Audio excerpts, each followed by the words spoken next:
Hey guys, welcome back to Skygrid with Boomer. Sorry I haven't had an episode the last few days. Been kind of busy with life and work, but now that things are squared away, want to get back into the grid and show you what's been going on, what we've been working on for this time. To give you a little bit of an update, we kind of played around with the bridge a little bit. As you can see, I still have a lot of grid clearing to do, so this was simply to lay it out, see how it looks, but we've got the bridge pretty much in place. Got a lot done on the tower, clearly. In addition to getting the grid clearing done, we got the inside built, as you guys saw in the last episode, where we finished the foyer area.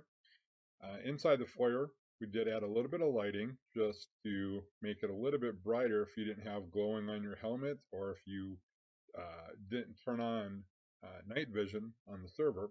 So I have glowing on my helmet, so now if I take it off, this is what you would see in pure vanilla. Before I put in those stripes of sea lanterns, it was a little bit dark in here, especially up against the walls, kind of like it is against that one back there.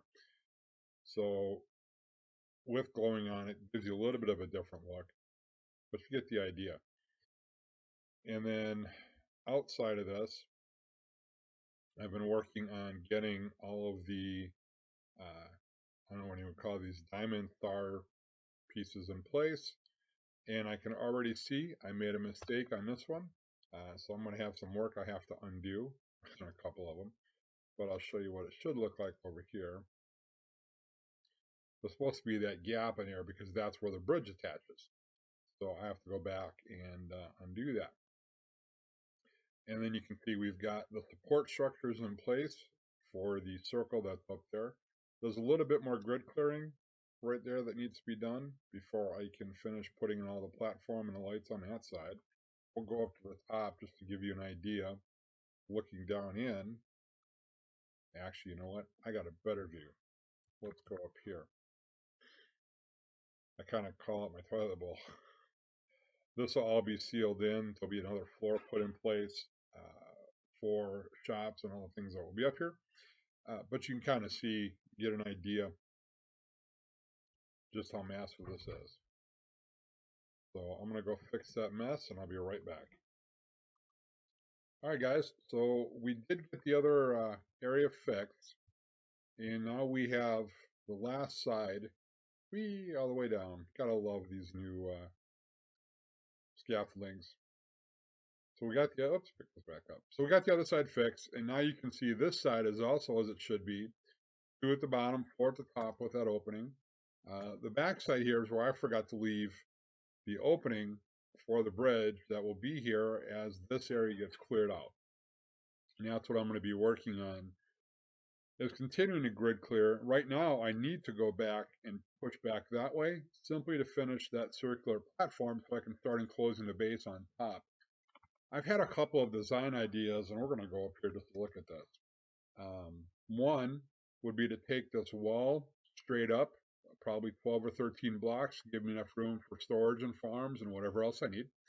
Another option was to make this into a type of ellipsoid, where the walls would come out, up, and then back up, or more like a torus, but no center hole. Kind of really just like a big jelly-filled donut. I don't know what else to call it. But we'd bring this up, over, or back around, and then back in. Kind of similar to, for anybody who saw my space station on Legacy Skygrid, where I had a gigantic station that had that, where it went out, up, and then back in. So I guess I'd like your opinion on thoughts. If you think it would look better straight up, essentially what it becomes in is a giant lifesaver. It's probably a really good way to look at it with that straight edge. Or the other option would be more of a spare tire or donut where it's a little bit more rounded on the side. I'm leaning towards coming up on the straight, but I'd also would like to hear some options. So if anybody has some suggestions, please feel free to put them in the comments below. I'd love to hear them. Just to kind of look, I even had a couple of people who were helping me with this bridge. One of the things aesthetically I'm struggling with, and this is where I think these birch buttons help with the transition, is where the bridge joins the tower. You know, and I was looking at this and saying there's got to be a better way to transition these two types of wood together. And so what I had done is this particular piece, I'd replaced the oak logs with birch. I'm sorry, not with birch, with dark oak to match this over here to see how would that blend in. And it was too strong, too well defined against the stripped oak in the background. So I've decided to go ahead and leave it like that and let the transition colors be what they are. Um, if you've got any other ideas or suggestions of something to try, but I do want to keep the wood theme because everything that's going to tie on the end of this bridge is an oak-based build, and so this theme has to stay. But I'd love to hear any more suggestions. If you have an idea on how this could be better tied in and still look natural, I'd love to hear it. So I guess what's next down here, as you can see, I have one side of the decoration there completely built out. One side there, and I'm going to back up just so you can see what that is up there. I didn't forget to build. That was a natural transition strip with the dark oak to kind of signify where the base started and stopped as far as different things going on. So on this side and the other side, I have the first really 4 rows of pattern laid. I need to take this all the way up, and over on the other side, why can't I not jump? There we go. For some reason I couldn't double jump. That was weird. All right, I guess we're having a little TPS lag this morning. Anyways, and I have this side to do too. So I'm going to work on one of those, and I'll be back with you once I get the other one done.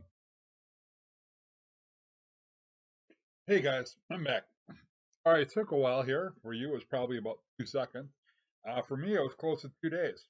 Holidays just really seem to get you kind of busy, and well, I'm not immune to that as well. We've been doing a lot of things with family and church, and some other stuff got tied up, and so we had to do a lot of AFKing, get some more quartz, get some more diamonds going through the plants. But as you can see behind me, I'll turn around here. Well, I'll try that again. That was the third wall, I believe, that had to be done. And I thought I'd save the last one for you guys. Because I'll tell you, there's just something really cool about watching this. Let's get another one going here. Okay, this one should trigger a whole lot. Here we go. Oh, yeah. It is raining scaffolding, that is for sure. Trigger another one. Look at this. Here we go. That is really cool. I think that's one of the things that Mojang got right in the update is how those things fall. It looks pretty good. Now to collect, I don't know how many hundreds are sitting down here. Took quite a few to complete that. And special thanks to Lancer and oh, I had somebody else give me a donation of some diamond blocks. I can't remember who it was. Sorry, guys. But we got a couple donated to get going. But now all 4 sides have this theme done. And I also did, my ping was just beautiful for about 2 days straight. So I went through and I grid cleared enough to get past the top of that platform. Got it all filled in. So in those 2 days, let's be honest, a lot did get done. I cleared the equivalent of 9 or 10 rows of a 100 by 100, going my full length just to get enough to clear that out. I also spent a little bit more time, not much, but a little bit, just expanded the bridge basically up until the grid clear. Well, you can see where I've started working. There's a trim of kelp blocks going all the way around. See, that platform up there is going to house quite a bit. It's going to house my personal test rooms, as well as the shops that I ultimately finally get set up. So I'll tell you what, let's go up there and take a look. You don't see a whole lot here. You can see inside of the shop. I think I've already showed some of that, but we've kind of started already back here, where we're taking the ceiling of this area up to level 100. So in here, we're going to encompass, like I said, a few things. Player shops are going to be up here that people can come and buy stuff from me. My personal chest room. And then also up here somewhere will be where the personal villager traders are going to be kept as well. Right now I'm working on the walls. It really has the opposite look on the other side. I looked at birch, and stripped birch with the cup looked really good. However, when you combined it with this, the birch actually did not look well up top. And so right now I'm trying the cut block. So once it gets built in all the way around, I'll take a look at it, see what I think. But so far I'm liking it. I'm probably just going to keep it pretty simple. Maybe we'll incorporate some light into the walls, but I doubt it. I might go up there with some beacons just to give it a little bit different type of light up there. But this is where I'm kind of leading towards. So I'm going to take that all the way around. That will help complete that top area. And then from there, I'm going to start to build the enclosures that I need to start building the shop areas. I'll probably get a few more of the areas open up there for players to actually come. Right now, I have 90% of my base is completely protected with Protect Block, so I think I'm out of the danger zone. So I'm probably going to move my warp up to that top area here pretty soon. I kept the warp not open. I had it hidden. Actually, currently it still is at spawn, I believe, because I don't want people coming and trying to claim areas by my base where I'm building specifically. I wanted to make sure that that was available for me at any time. So I had to go up there and place some base blocks to get going. But this is what we're working on right now. So I'm going to keep working on this for a little bit, and I actually have a model and single player of it open just to kind of give me some guidance as to where I'm at with this. Now, excuse me, most of you are aware, or at least those who play on a server are aware. If you don't play on a server, we're going to update you on a change that took place here. Recently, the items adder plugin that was only on survival. Apparently, I forgot to mute my cell phone there. So, just one of those automatic robocall kind of things that you get every once in a while. So we'll make sure the phone's muted here and see how high are we. So, anyways, today is December 23rd, just to give you a time reference. I'm hoping to finish this video before Christmas and get it out at least. But it'll be the only one I'll be doing before December 26th. Will be the earliest I'm going to start recording back up again, whether this gets done or not. We're going to be spending a lot more time with family. My wife and I have made a number of plans for our kids for the 24th and 25th. And so we're going to spend, family for us is very important, and we do spend a lot of time together. We're going to do a little bit more of that. We have some very special times planned, some family traditions that we've done in the past, as well as a couple new ones. For example, this year on Christmas, normally we're with one part of our extended family, either my family or her family. This year that didn't happen, and so we're going to do something really special on Christmas Day for us. Now we're going to sit around and we'll probably watch a couple of movies. We do presents on Christmas Eve, but on Christmas Day, we're probably going to go to the movies, and then we're also going to get some Chinese food, which is something that we have never done before on Christmas Day. And so that's kind of what we're leaning toward, just to do something different. Now, whether that'll become an annual tradition, I don't know. But we do have a couple of really good Chinese restaurants that we've been able to find over the years that we use, and we're hoping they're both going to be open. Because it is hard to find a good Chinese restaurant, I'll tell you, especially in the Milwaukee area. Most of them I wouldn't waste my time with. A lot of them are, always beat up, run down, in massive need of repair, or the food or the service is really bad. We've been very lucky, like I said, that we found a couple that we really do like, and so we're going to take the kids, and we're going to go get some Chinese. We're going to go watch the movie, and we'll kind of see what else the day brings. Something different that we've never done. I keep thinking of the movie The Christmas Story, where at the very end the family's out eating Chinese because the neighbor's dogs have come in and eaten up the turkey, and they said, pack up the car, they're going out to eat. And they come along, they're singing carols, really, they couldn't sing Christmas carols to save their life. And the food comes out, and the father talks about where the duck was smiling at them. And the waiter says, well, he's kind of got a remedy for me. And he goes, gets the butcher knife and chops the head off. And every year, it doesn't matter how many times we've seen it, it gets my wife busting a laugh every single time. And whether or not, I doubt we're going to have an actual talk, um, but we're going to go out anyways and have our own nice little time like that. So hopefully everybody's got Christmas plans with family and friends. I wish the best for each and every single one of you, that you would have a very Merry Christmas and that times to be good. You have a lot of great memories of family. Family is very important. I think I've already said that too, but um, you know, gotta spend time with your family. You never know how much time you're truly going to have, and you want to make it valuable and important and meaningful. For my kids, it's always been one of the things that they look back on, and it's not necessarily, for them, they're 15 and 13, so they're kind of at that age still a little bit, but they've also both grown up a lot and realized how important it is to spend time with family. And so that's, my hope and prayer for you guys as well, that you have family to spend time with, and if not, um, maybe I encourage you to go find someone to spend time with. Maybe go volunteer at a homeless shelter or a food pantry. Um, no matter how bad you've got it, there's always someone who has it worse.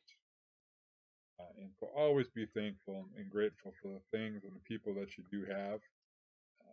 You could always find yourself in a much worse situation than you're in. And that's been a life lesson that we've tried really hard to instill into our kids. That there's always people uh, that don't have half the things that we do.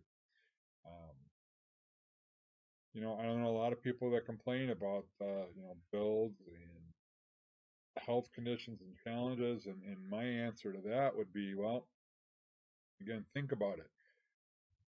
You could have one problem going on, but somebody could have a bigger problem. You might have three problems. There's always somebody's going to have five or six or 10.